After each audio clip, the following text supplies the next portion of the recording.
अस्सलाम वालेकुम जी स्टूडेंट्स, क्या हाल है आपके। टुडे इस video about Delhi dawn current affairs 1 August 2022। आज बहुत ही इंपॉर्टेंट इश्यूज मैं डिस्कस करने जा रहा हूँ। एक तो जो श्रीलंकन क्राइसिस है, कंट्री का डिफ़ॉल्ट क्या होता है और उसके क्या इम्पैक्ट्स होते हैं या क्यों कोई कंट्री डिफ़ॉल्ट करता है, उसके मुताल्लिक आज बहुत अच्छी वीडियो, बहुत अच्छा एक आपको इसमें मिलेगा। पहले तो कुछ इसके मतलब करंट अफेयर्स की कुछ चीज़ें कि जो इस वक्त श्रीलंका है उसका जो करंट प्रेसिडेंट है, ऐसा नहीं है कि श्रीलंका में इसको कोई गवर्नमेंट नहीं है, वहाँ पे असेंबली भी फाल है और वहाँ पे बकायदा उन्होंने एक प्रेसिडेंट भी चूज किया है जिसका नाम रनील विक्रमासिंघे है, जो कि आप यहाँ पे देख भी सकते हैं, लिखा हुआ है। और जो अ, इससे पिछला प्रेसिडेंट था, इसके मुतल्लिक कोई आपको बता सकता है कि आप में से कि what is the name of the x Sri Lankan president. ये आपको मैं क्विज छोटा सा देता हूँ। इसका मकसद ये होता है कि हम ये देखें कि कौन बंदा है जिसका नॉलेज अपडेटेड है।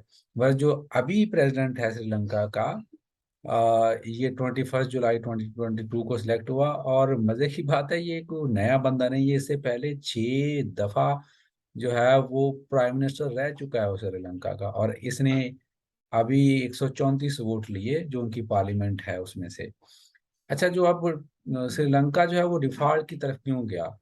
श्रीलंका ने $51 बिलियन जो है वो डिफरेंट कंट्रीज का देना है, फॉरेन लैंडर्स को, जिसमें आईएमएफ भी शामिल है, जिसमें चाइना भी शामिल है। और ये डिफॉल्ट कर गया है। What happens if a country default on its dates.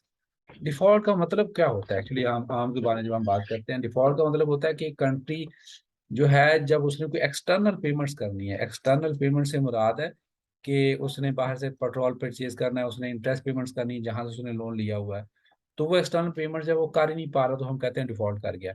अच्छा, आप इस वीडियो की डिस्क्रिप्शन में जाएंगे, वहां पे मैंने कुछ 3 से 4 लिंक्स दिए हुए हैं जो आपको ये श्रीलंका का पूरा जो एपिसोड है वो समझाएंगे कि ये किस तरह से हुआ।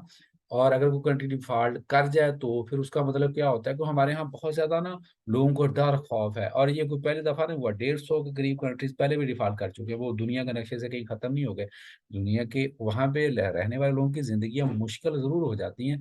तो मैं 3 4 आर्टिकल्स के लिए जो डिस्क्रिप्शन में दे रहा हूँ उनको आप पढ़ लीजिएगा, आपको बहुत अच्छी इस पे अंडरस्टैंडिंग हो जाएगी। स्पेशली करंट अफेयर्स के जो सीएसएस के पीएमएस के स्टूडेंट्स हैं, उनको कहीं ऐसे में करंट अफेयर में क्वेश्चन आ जाता है तो उस पे उनकी एक बहुत अच्छी हेल्प हो जाएगी इसके अंदर से।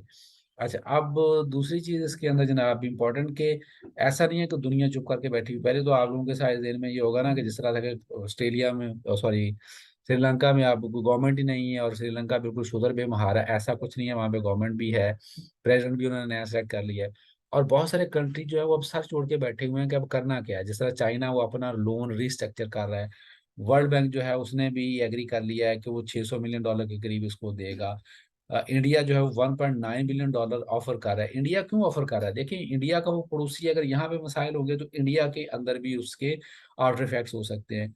जो G7 ग्रुप ऑफ कंट्रीज है, वो भी जो है श्रीलंका के सपोर्ट के लिए कह रहे हैं कि जो डेट रीपेमेंट्स हैं, मतलब अपना जो कस्ता जो कर्जा है उसको, किस्तें जो है उसकी रिस्ट्रक्चरिंग कर रहे हैं।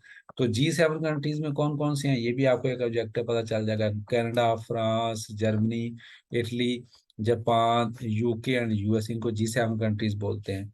तो ये तो आपका हो गया ओवरऑल श्रीलंका का जो क्राइसिस है इसके मुताबिक। अब ये है कि इसकी ओवरऑल हाईलाइट इस क्राइसिस पूरे की आप अगर देखें, क्राइसिस एट ए ग्लांस, इसमें टोटल जेट जो डेट था वो था 51 बिलियन।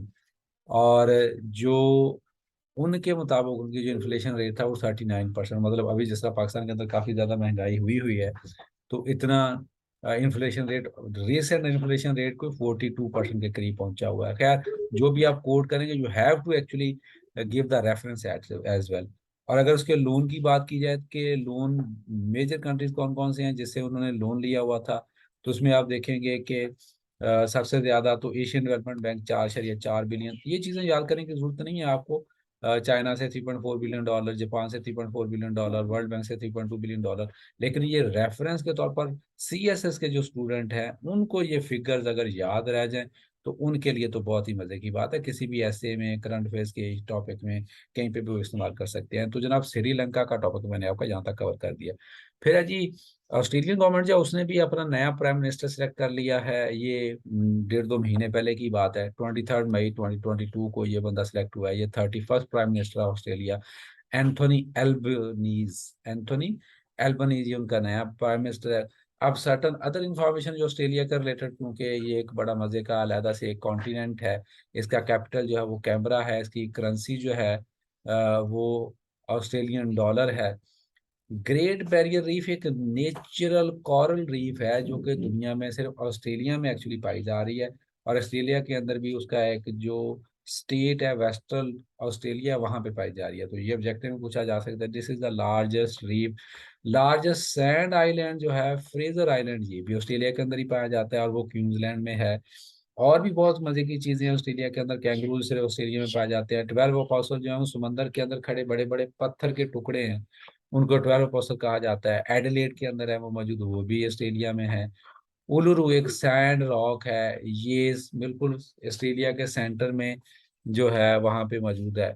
तो ये इस तरह की ऑब्जेक्टिव आपसे पूछी जा सकती है। अच्छा जी, अब आज की कुछ वोकेबलरी। आज के डॉन में जो 1 अगस्त का जो डॉन है उसमें वर्ड एक इस्तेमाल हुआ था, मॉलिफाई। इसका मतलब होता है अपीज करना। तो हेडिंग कुछ इस तरह सी थी कि गवर्नमेंट जो है वो टैक्स रिबेट देके या टैक्स कट देके तो जो ताजर है उनको मॉलिफाई करने की कोशिश कर रही है। उसके बाद है मतलब अपीज करना उनको, जरा उनका गुस्सा नीचे लाना, खुश करने की कोशिश कर रही है उनको। रीक हैवुक तबाही मचाना, जिस तरह अभी आजकल आपको पता है जो फ्लड्स हैं उन्होंने they have wreaked havoc across the country, ठीक है। अच्छा, लेकिन उस दौरान बहुत सारे लोग जो है वो they have been stranded in their villages. तो मैरून का मतलब है कोई बंदा कहीं बेचारा तने तनहा फंस जाए किसी आइलैंड पे या किसी जगह पे और उसकी कोई मदद को ना पहुंचे, तो ऐसे बंदे को मैरून उसके लिए वर्ड यूज करेंगे। स्क्रैम्बलिंग भी ये फ्लड के रिलेटेड ही मुझे आज वोकेबलरी बहुत अच्छी मिली आपको शेयर करने के लिए। तो जहाँ पे वो जो लोग फंसे हुए हैं बेचारे, दे आर स्क्रैम्बलिंग, मतलब वो बहुत तेजी से और जिगजैग तरीकों से, चाहे फ्लड के अंदर से चाहे दरख्त झाड़ियों के अंदर से, they are trying to make their way out. उसको स्क्रैम्बल बोलते हैं। स्क्रैम्बल एक वैसे वर्ड गेम भी होती है कि आप उस zag zig zig zig zag या एक जो कंफ्यूजन वाली जो सिचुएशन होती है उसमें से कोई मीनिंग निकालने की कोशिश करते हैं, जो उसमें से निकलने की कोशिश करते हैं। ये बड़ा मजे का लफ्ज था, मुझे इसका खुद भी मीनिंग नहीं पता था। हेयोग्राफी, ये जी साइलेंट आएगा पहले वाला जो है, ये जो बायोग्राफी से ही ये वर्ड निकला है। तो जो सेंट्स होते हैं या जो परहेजगार लोग होते हैं उनकी जो लिखी हुई उन जिंदगी की जो उनकी दास्तान लिखी होती है उनकी जिंदगी के मुतालिक, उसको हेयोग्राफी बोलते हैं। This is a beautiful word. तो ये these are the some of the words that I have found in today's Dawn. और एंड पे जनाब थैंक्स आपका, आप लोग काफ़ी ज़्यादा इस पे बकअप कर रहे हैं। आपको अगर ये चीज़ें अच्छी लग रही हैं, एक तो बाकी अपने दोस्तों के साथ भी शेयर करें, अपने सोशल मीडिया पेजेस पे या लिंक्स पे भी शेयर करें, लेकिन उससे भी ज़्यादा ज़रूरी है कि इसमें क्या हम बेहतर कर सकते हैं। मेरे ख्याल में तो यही दी बेस्ट फॉर्मेट है कि हम इसमें कुछ एमसीक्यू शेयर कर दें, कोई एक आर्टिकल या इशू का एनालिसिस कर दें और साथ में कुछ वोकैबुलरी शेयर कर दें।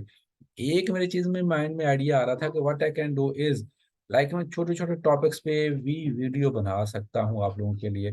फर्स्ट किया जी एनर्जी क्राइसिस, बड़ा सिंपल सा टॉपिक है, लेकिन 5 मिनट के अंदर एनर्जी क्राइसिस को टोटल एक्सप्लेन कर देना। या फर्स्ट किया पेरिस एग्रीमेंट हुआ है तो उसको पूरा एक्सप्लेन कर दूं कि यार ये एग्रीमेंट एक्चुअली है क्या, और इसका, या क्वाड एक आपको पता है पॉलिटिकल ग्रुप है इंटरनेशनल 4 मुल्कों का, वो क्या है, क्यों बना है, उसके आपके इफेक्ट्स क्या हो सकते हैं।